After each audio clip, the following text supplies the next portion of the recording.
राखी पूर्णिमा भली आउ गोटे तिथि मध्य अच्छी से समान तिथि भाई आज्ञा जहाँ को कहुए जम द्वितीया। आपण राखी बांधी ना जदि भाई हाथ में ताहले किसी मन दुख करूँ आज दिन में चाहिए आप राखी बांधी पारे से फल प्राप्ति हुए कहुए रक्षा करने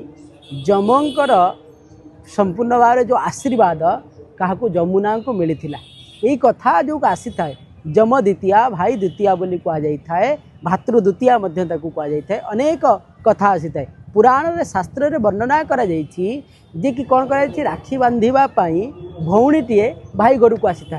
तार रक्षा कवच पलटि दे से भाव में भौणी को मध्य कि भौणी घर को मध्य भाई जाए कौ दिन ना जम द्वितीया दिन जो फल से दिन प्राप्ति होता राखी बांधिया भितर ए दिन जाकि घरे खाईदेला भौणी घरे जदि भाई खाईदेला ताहले से फल प्राप्ति होता है कथारे अच्छी अनेक शास्त्र कथा जे कि जमुना घर को केतेबेले जम जाती ना गोटे दिन जाते जमुना घर को जम से सी कहले तू मत घर को आसिलु ये पर्वटी ये तिथिटी जेपरी भाव में सारा विदित हो भाई भौणी संपर्कर प्रेमर प्रतीक भाव में होकि रहू ये भाव में किसी करतु से जम कहले यही दिन में जो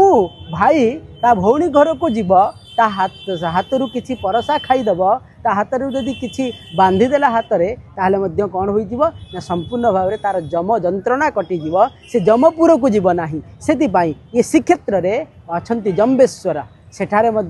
जम पूजा पाई